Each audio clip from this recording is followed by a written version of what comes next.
Buttermilk might seem old-fashioned, but this delicious dairy queen is enjoying a renaissance.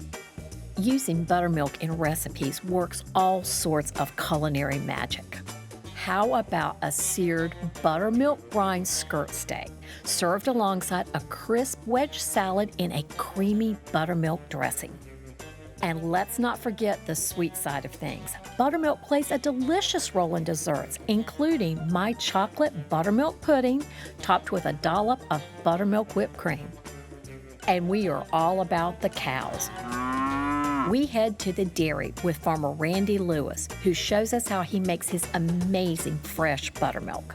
We tell everybody that if you want to see what a state-of-the-art dairy facility looked like in 1960, you're right here at home. Let's talk to my friend Sheri Castle. She is the bomb when it comes to baking buttermilk biscuits in a delicious way that you are going to love. I'm going to do whatever you do. Trying to make it so If you so tell messy. me we're going to stop and do a jig, I'm in on it. Whatever you say to do, We'll I'm wait going till to the end to do that. Okay. I'm Sheri Castle. I write cookbooks, I write for food magazines, I cook, I teach, and I collect stories. And my favorite stories are the ones behind our best-loved home recipes. Is it time to shuck them? It's time to shuck them. Cheers. Oh, that's awesome. I will go out and explore from the ground up the best ingredients that go into some of our most beloved family recipes. It's all about the food, the flavors, and finding the key ingredient.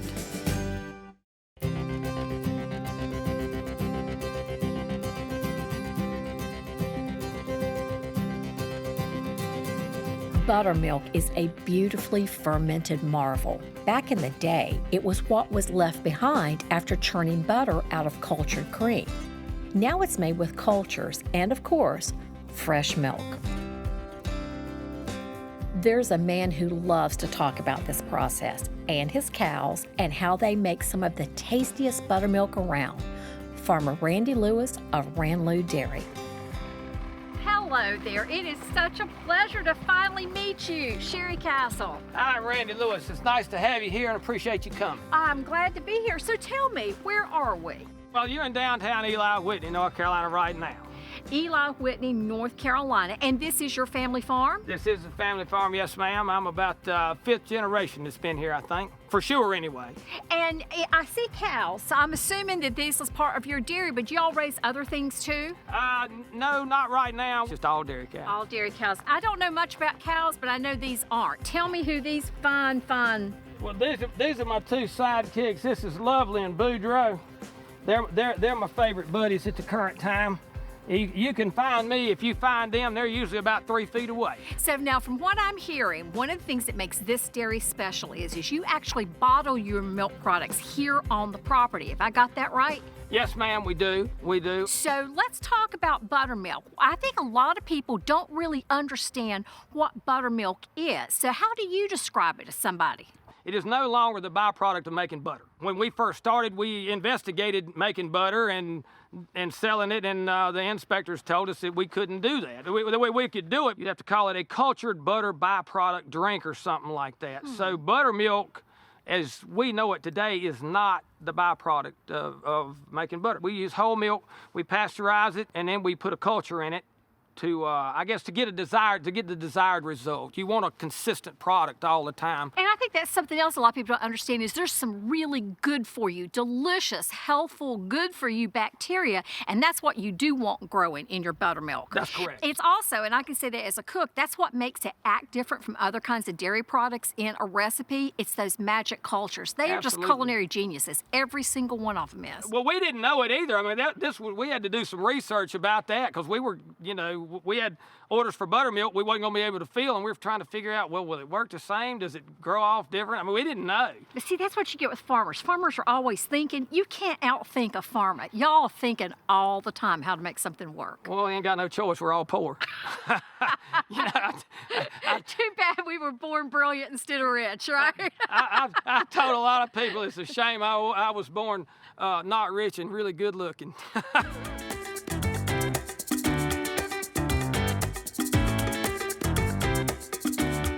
All right, so where are we now? Well, this is where the whole process starts. This is the old dairy barn. We tell everybody that if you want to see what a state-of-the-art dairy facility that looked like in 1960, you're right here at home. And so this is literally, you put a cow in each one of these Yep. and hook them up, and cows still are milked twice a day, right? We milk twice a day, every day, holidays included. Do you have to train a cow to cooperate with this, or does this just come naturally to them? Well, a little of both, a little of both. We still feed a little grain in the barn, so they like to come in to eat. We put headlocks in outside, so they're used to sticking their head into something. And so after the milk then goes into where? It goes into the pipeline, and then it goes into the little room over there where it's pumped over into the bulk tank for refrigeration. Sheri, I'd like to introduce you to Taylor Hayes. Hey. This is my boss and the bottling plant manager, so what she says I do. So I know who to listen to now. So you're going Absolutely. to explain the bottling. Yes. And what did you just do to that buttermilk right before it goes in the bottle? I just broke the buttermilk. And what does that mean? We cut, so the buttermilk's just sat for 16 hours. And it's ready to be stirred up so that we can pump it through to go into a jug. Okay. It's got some salt in it, and it's all ready to roll. I've got your hairnets for you. Okay. We can get you set up to Okay. go inside. That's for your beard. Thank you I so gotta much. watch that. Put a couple of holes in the sides, put it over my ears, flip it under, and here I am. It smells like really good butter and cheese. We're gonna have you sample this buttermilk for me. I am proud and honored. Tell me if it's just Oh right. my goodness, look at that. It's so creamy and it's got the bubbles on it. It smells sweet. I mean, it's like fresh dairy, obviously. Oh, good land, that is delicious. You know, I think the reason people think they don't like buttermilk is they've not had good buttermilk. So this has got that whole milk sweetness, fullness. It's a little tangy, almost lemony or citrus-like. It's smooth. I call it Well, smooth. It's just smooth. It is smooth, and it's because it's buttermilk instead of curdled milk. Those are Right. different things. Nobody wants to drink curdled milk, but everybody with a lick of sense wants to drink this. Yeah. Thank you. I'm just gonna stand here and watch you work now. I'm gonna drink my buttermilk. Here we go. Back to work. All right. We all get back at it.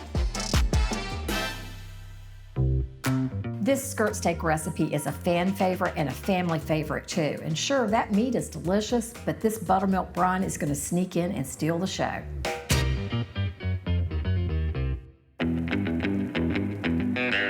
So this flavor-packed brine, you're going to start the day before, and it all comes together in a baggie. So we're going to start with, of course, delicious buttermilk. And to that, I'm going to add the juice and zest of a lime. I have brown sugar, salt, ground black pepper, onion powder, garlic powder, grape chili powder, and some smoked paprika. You're gonna wanna just take this and massage it a little bit to help those spices dissolve and get mixed in there. And then we're gonna add our skirt steak. You know, skirt steak is a delicious cut of beef. This is about 2 pounds, but this recipe is easy to scale, to make a little more, a little less. Now, by putting it in the bag, it's keeping everything in one spot. And then again, give it a little shake to make sure that everything is equally coated. You're gonna put this in the refrigerator overnight. If you think of it, turn the bag once in a while to ensure that the steak stays submerged, but that's all you have to do. Tomorrow, you're gonna come back and cook it. So the overnight rest in this buttermilk brine has done a number of delicious things. One is it has given this steak lots of flavor from all of those aromatic spices. But the buttermilk is what is going to make it tender and flavorful, because nothing does a better job of tenderizing meat than good old-fashioned buttermilk. So I've drained off the brine, it's done its job, we've discarded it, and we've blotted the meat dry, and now it goes into the skillet. I've got this on medium-high heat, and I'm gonna add just a tiny bit of oil, just a few drops to avoid sticking. You don't wanna make the oil too deep because we're searing the steak, not frying it. Now, working in batches to avoid adding too many pieces of steak at one time, we're gonna lay this in the hot pan. Hear that sound? That's exactly what you want. If you don't hear anything, your pan's not hot enough. Searing is easy because you really don't do anything other than put it in the pan and then wait patiently for 2 or 3 minutes until it's beautifully brown on the bottom.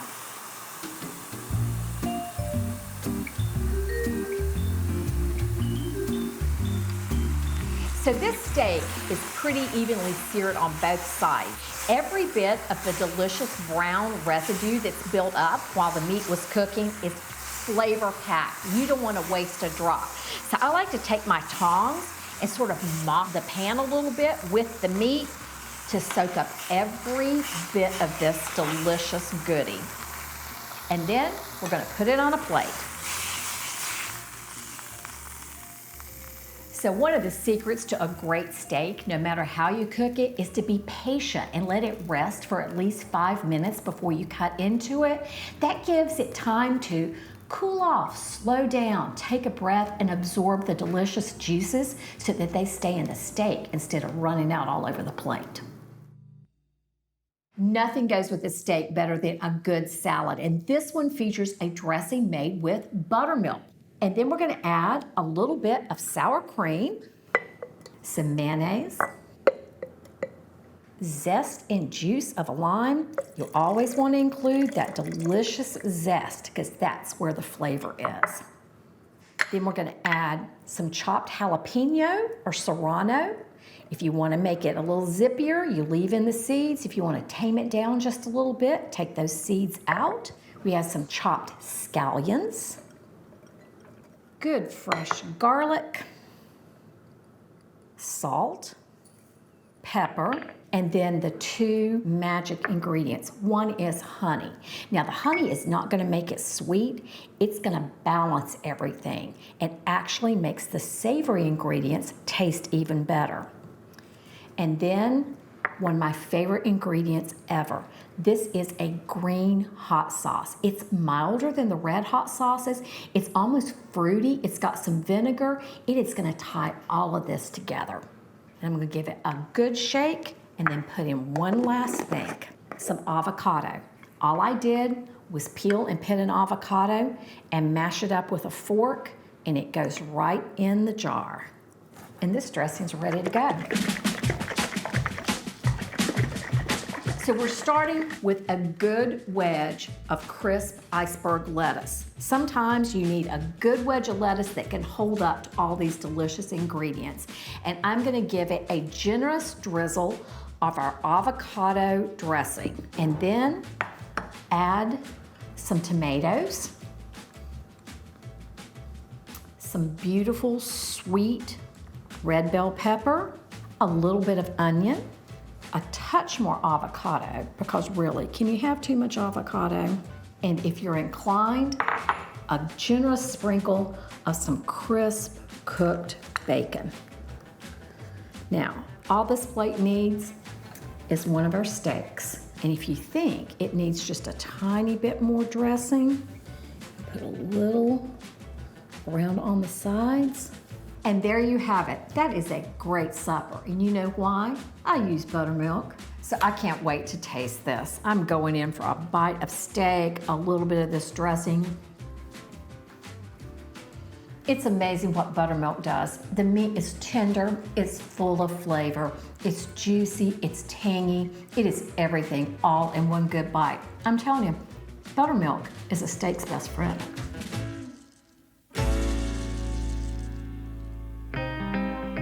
Who doesn't love a biscuit? Buttermilk is a key ingredient to achieve goodness in this next recipe, with a baker who carries on a mighty strong cooking legacy passed down from her legendary grandmothers.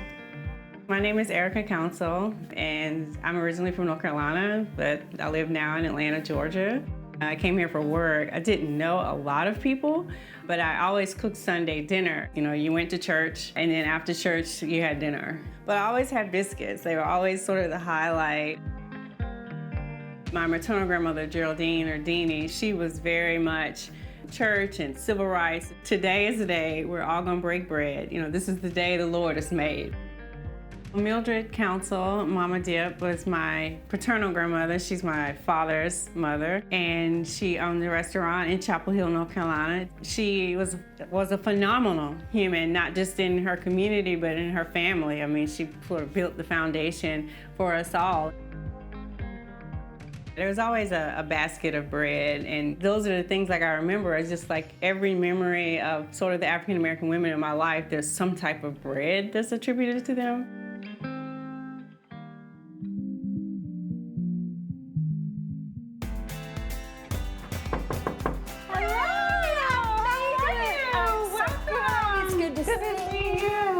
So the reason that I invited myself over today, and you so graciously agreed, is I make biscuits, but you make biscuits. Don't you make like, what, 1,000 or 1,500 a week? Yeah, we do. So we have a biscuit box delivery service. It's always a half a dozen to a dozen biscuits. We're making about 1,000 a week. Let's make some biscuits together and see what I can pick up here. Yeah, well, I'll see what I can pick up from you. Well, we'll see. We'll take our chances and see what happens. I'm a stickler, and I bet you are too. You have to use real buttermilk. You can't be curdling milk. It's just not the same thing. If you don't have buttermilk, just use regular whole milk. This is an all-purpose flour. It's got about 11% protein. It also means we can roll in it, because a lot of people, when they're learning to make biscuits, maybe they're choosing to use self-rising because that's what their mama used or what they learned, and you can't roll dough in self-rising flour. So in here we have salt, baking powder, and baking soda. And so we're adding baking soda because if you want that nice fluffy interior texture, what people consider a buttermilk biscuit to have, definitely need that baking soda to hit that acid in that buttermilk to give you that soft and that high-rising buttermilk biscuits. When I put the other dry ingredients in there, I like to whisk them in. Make sure it's all kind of broken in together. And Right, because you don't want one biscuit to have all the leavening, because then you've got no good biscuits. you got no good biscuits.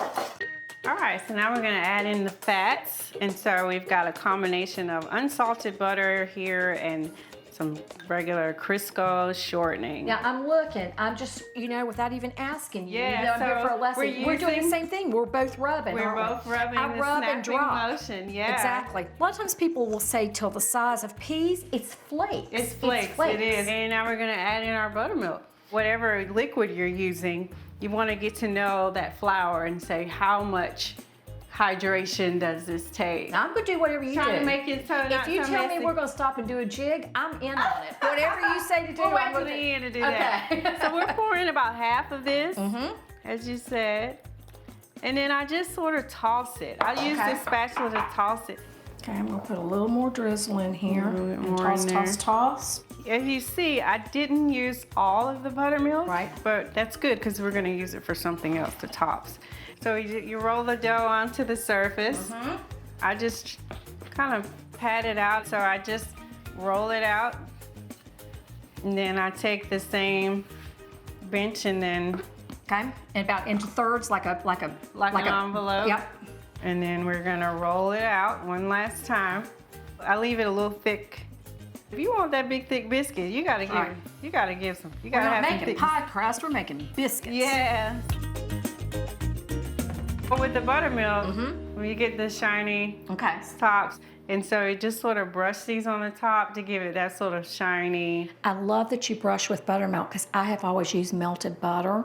I'm gonna learn. Yeah, learning it so gives you much. it almost gives you sort of that nice browning, almost like an egg wash. And so we will bake these just like this. Hot oven? What In hot temperature? oven, 450. Okay. I like our biscuit buffet here. Yeah, biscuit buffet. There's several things going on. You got that crunchy outside, then you got that totally tender middle. You got the mid-ground. Thanks for letting me be in your house and your kitchen and for teaching me the finer points of biscuits and then for us to get to sample our wares. Yes, and thanks for all that you do for Southern Foodways. I'm glad we're friends. Me too.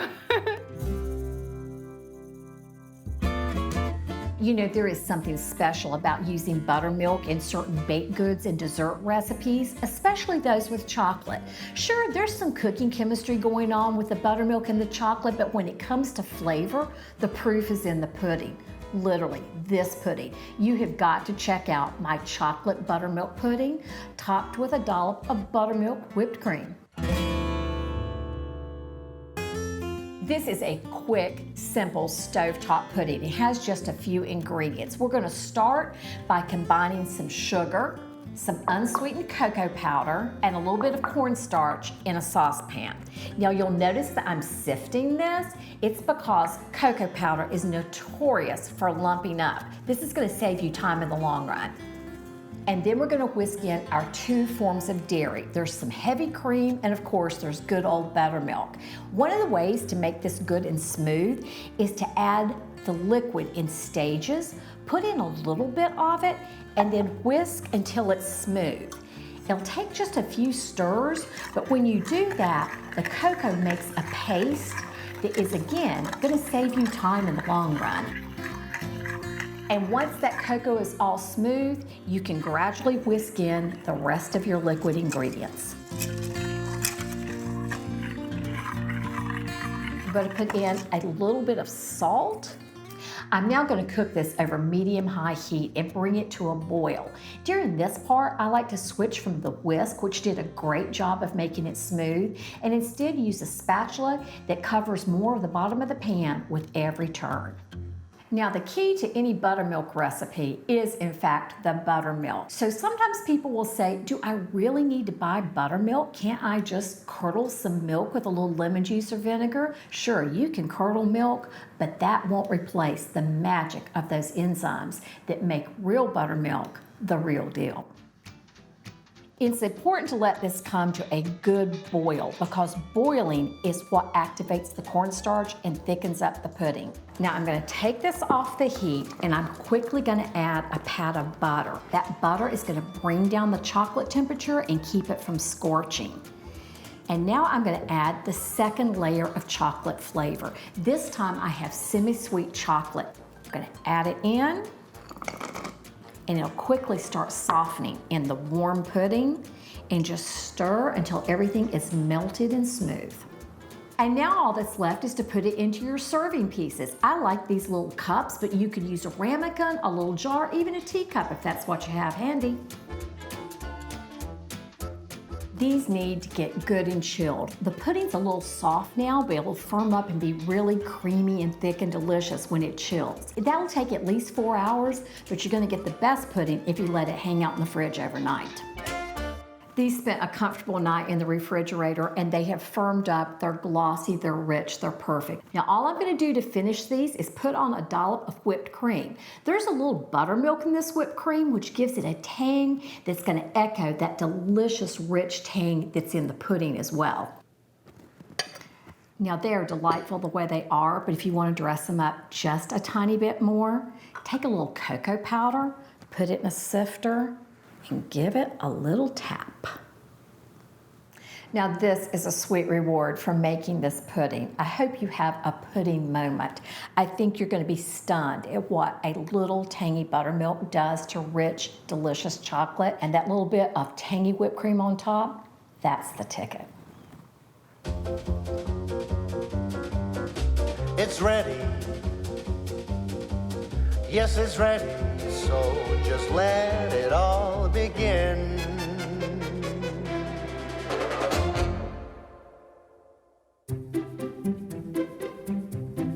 So sometimes people ask me, how long does buttermilk keep? Am I going to be able to use it up? Well, yes, you can, for two reasons. One, you're going to put it in all sorts of things, not just these recipes, but in a smoothie or mashed potatoes, delicious options.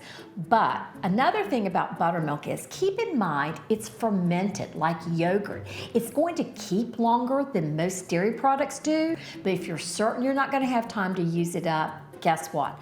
Buttermilk freezes beautifully. All you need to do is to pour it out of the container into something that is airtight that can go in your freezer. I suggest you put it in increments you're likely to use in recipes, maybe a half cup or a cup, whatever you think you're going to use most often when it's thawed. Once you put it in your freezer container, just make sure the lid is on good and tight, stash it in your fridge. You've got buttermilk on hand for 6 months. One last little tip. When you let it thaw in the fridge. Don't put it in the microwave. Heating it up takes away all those magic cultures. Keep it real.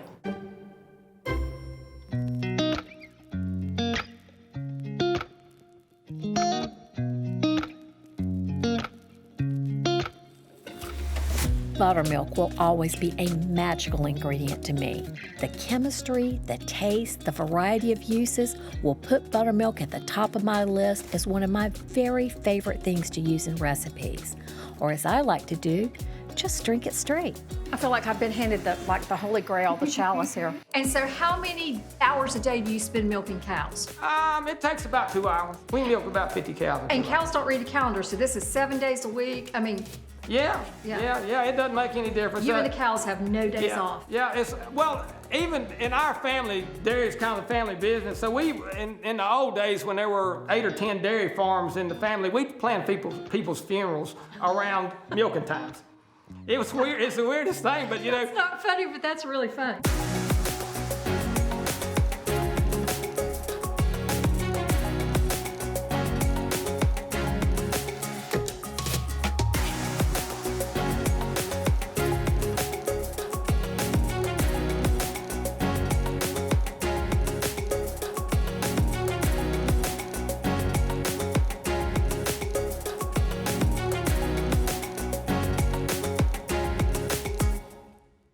For all the recipes from the show, visit our website. It's where you'll find the key ingredient for a perfect time in the kitchen.